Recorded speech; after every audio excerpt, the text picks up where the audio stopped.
Hello guys and welcome to Painting Panzers. My name's Christian and today we're going to be taking a look at a Roman Centurion. Are you not entertained? That kind of thing, although he wasn't really a Centurion, he was more of a general and then he was a gladiator. But anyway, that kind of thing. He's going to be wearing a Roman shield, he's got the Roman armour, it all counts. If you're unsure of that reference, I suggest you watch Gladiator because it's bloody awesome. But yeah, I'm going to be painting up myself a Roman Centurion. He's from the ESCI set, he's awesome. ESCI do some fantastic models, don't they? He's absolutely brilliant. I'm going to leave him in his toy soldier form. You may like that, you may dislike that, let me know in the comment section.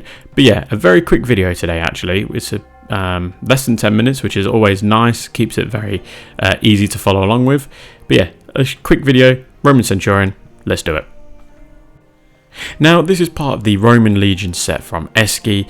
It's made up of quite a few fun looking poses. You've got some in action, some sort of defending, and a couple of bowmen and stuff. So yeah, really nice old set from ESCI. Now to start off with, I'm going to paint my Centurion, or prime my Centurion, I should say, sorry, bit of a tongue twister, in Tamiya Surface Primer Light Grey. And then I'm going to hit all the metallic areas, so that includes his body armour in base lead belcher. So all of the metallic areas, so his helmet, his gladius, so his sword, as well as parts of his shield. The sheath for that gladius as well is going to cop some of that paint, as well as his the armour on his shins there as well.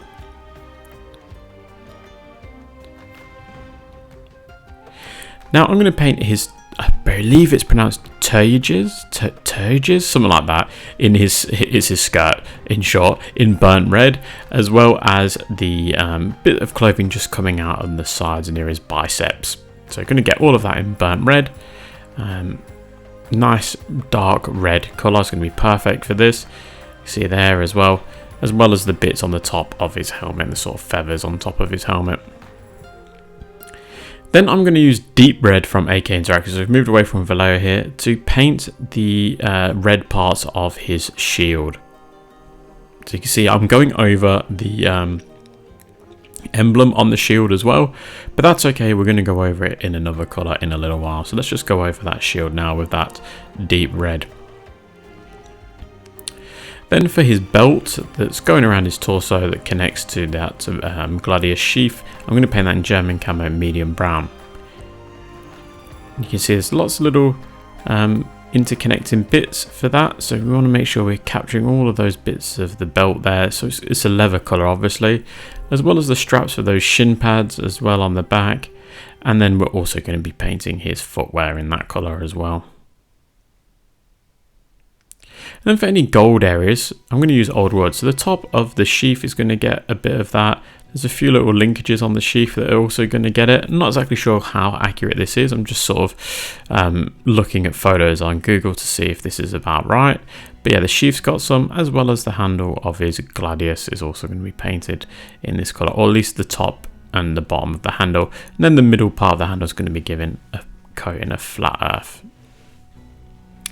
Now for the emblem on the actual shield, I'm going to use orange brown and flat yellow at a 1:1 ratio. So you're getting a sort of orangey yellowy colour, sort of a nice in between. And then I'm just going to try and pick out as much of the detail as I can without going over it too much over the red. And then also on the actual skirt there, I'm just going to add a little bit of detail on each of the legs, and then I'm going to go on and wash my model with no oil and Lafmia medium at a 1:1 ratio. My favourite wash, my go-to wash, and I explain it in all of my other videos. It's just an absolute perfect wash for all my models, I believe. And once dry, I'm going to move on to Stormhost Silver from Warhammer. So any sort of silver will do, a brighter silver than what you use for the base colour, and just pretty much repaint all of that, but leave the original washed base colour in the recesses, and everything else can get a nice coat. And you can already see how bright that armour is starting to look. It's going to really pop and look great, especially when you hit the gold areas as well.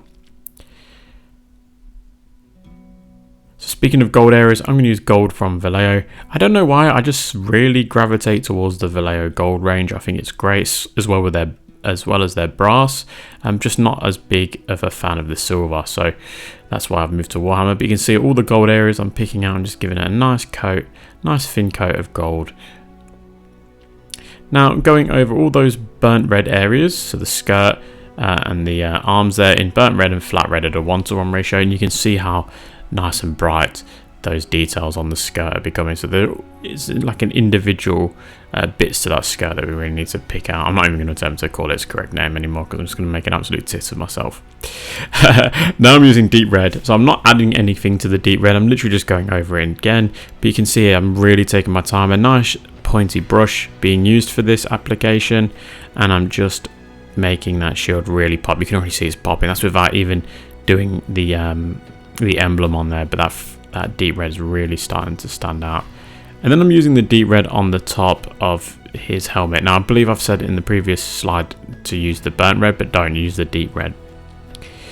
Now orange, brown and flat yellow is what I'm going to use again, so I'm not adding any other colors or diluting it at all. I'm just going to use the exact same colors again, but I'm just going over it now and just really making those details stand out, because that wash has darkened it up enough that I can just use this nice orangey yellowy color just to really make that emblem stick out. And if you make a little mistake, then just go over it with that deep red, and then give that skirt a little bit of attention too with that color.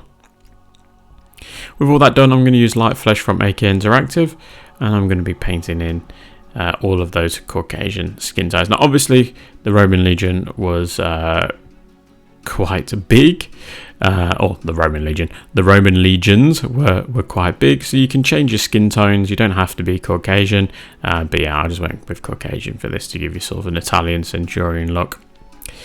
Then German camo medium brown and orange brown for the leather, whilst that flesh paint is drying, because we'll give it a wash in just a minute. And I'm just gonna give the boots and the straps on the shin pads a go, and then I'm going to use flesh wash from Vallejo for his skin tone. Get in there nice and deep, but use the flesh wash with a nice pointy brush so you don't lose too much control, but you want it to go deep into the recesses so the eye sockets and stuff get nice and dark.